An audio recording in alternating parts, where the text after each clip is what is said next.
अस्सलाम वालेकुम जी, साराना का सलाम कबूल कीजिएगा।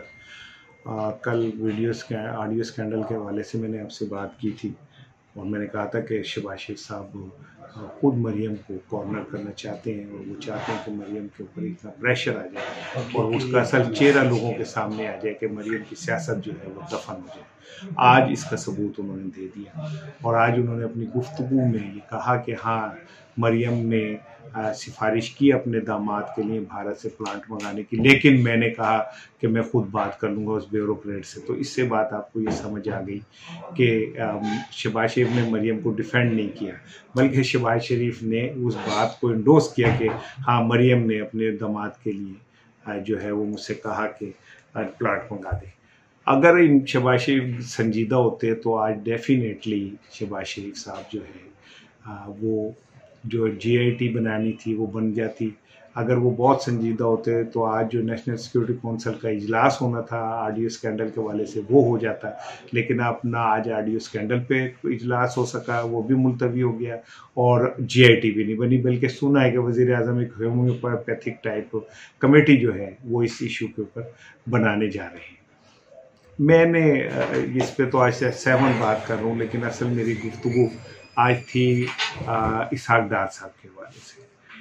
कितना इस पाकिस्तान के अदलिया का, इंसाफ का, कानून का अंदाज़ा आप इस बात से कर लें कि जिस शख्स को कल तक पाकिस्तान की पुलिस जो थी तलाश कर रही थी, पाकिस्तान की पुलिस के खातों में वो मफरूर था और अदालतों के खाते में मफरूर था, वो शख्स 4 साल बाद आ जाए है। तो आज वो पुलिस जो उसे तलाश कर रही थी वो उसे सलूट कर रही थी और वो अदालतें जो कल तक उसे मुजरिम करार दे रही थी आज उनके लिए रेड कारपेट बिछा रही हैं। इस पाकिस्तान के का अलमिया आप देखें कि ये ताकतवर के लिए कैसा मुल्क है कि एक शख्स वज़ीर आज़म के तैयारे में फरार हुआ और फिर वज़ीर आज़म के तैयारे में पाकिस्तान आ गया। इसमें गरीब और 22 करोड़ जो कीड़े हैं, कुल बुलाते हुए कीड़े, उनका क्या मुस्तकबिल है? क्या आपके बच्चे को और मेरे बच्चे को ये हक हासिल है कि अगर हम अदालतों को मतलूब हो तो हम सरकारी ख़जाने के टिकट लेके और मुझसे फरार हो जाए तो फिर सरकारी ख़जाने के तैयारे में बैठ के मुफ्त पाकिस्तान आ जाए? जिस मुल्क के अंदर इंसाफ का ये आलम है, इमरान खान में 100 खराबियाँ होंगी, लेकिन क्या इमरान खान गलत कहता है कि इस मुल्क के अंदर 2 कानून हैं, एक ताकतवर के लिए और एक गरीब के लिए? क्या ये बात गलत है कि गरीब आदमी तो अगर मुर्गी चोरी कर ले तो के 10-10, 20-20 साल उसकी ज़मानत नहीं होती, उसके पास जुर्माने के पैसे ना हो तो वो बाहर नहीं आ सकता, और दूसरी तरफ एक ताकतवर तबका है इसहाक डार जैसा जो वज़ीर आज़म के तैयारे में बैठ के फरार होता है, यानी वज़ीर आज़म उस मुजरिम को प्रोटेक्शन देता है और फिर वो वज़ीर आज़म के तैयारे में बैठ के पाकिस्तान आ जाता है। इसहाक डार के हवाले से मैं एक आपसे दिलचस्प लतीफ़ा वाक़या शेयर करता हूँ। जब पाकिस्तान में ने एटमी धमाके किए तो उससे पहले ये तय हुआ काबीना में कि जो डॉलर्स हैं उनको फ्रीज़ कर दिया जाएगा और उसके बाद देखेंगे।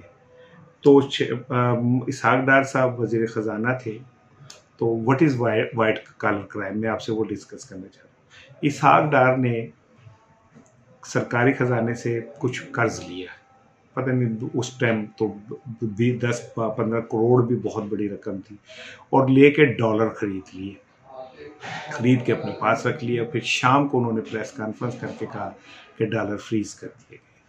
उसके बाद कुछ दिनों बाद, 4-5 दिन बाद, उन्होंने वही डॉलर जो उन्होंने 70 रुपये का ख़रीदा था, जब वो डॉलर को उन्होंने ओपन किया तो वही डॉलर उन्होंने 80 रुपये का बेच दिया।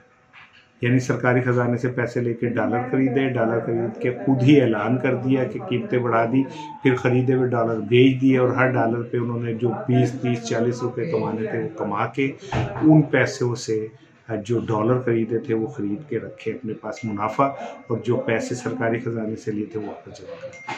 इसे कहते हैं वाइट कॉलर क्राइम। और जो लोग जहनी तौर पे इतने क्रिमिनल हो के उन्हें ये पता हो कि कानून से कैसे खेलना है, वो फिर कानून के साथ क्या करेंगे।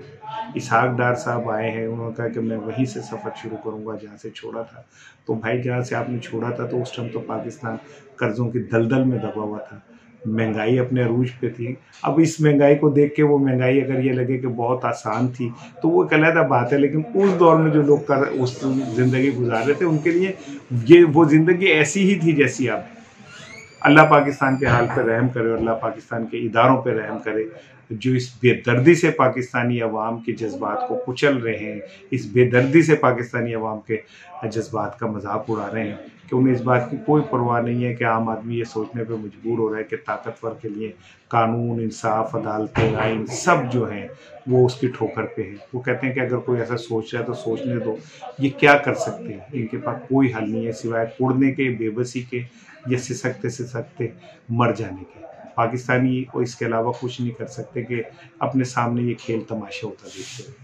अपना ख्याल रखिएगा। अस्सलाम वालेकुम। फिर बात।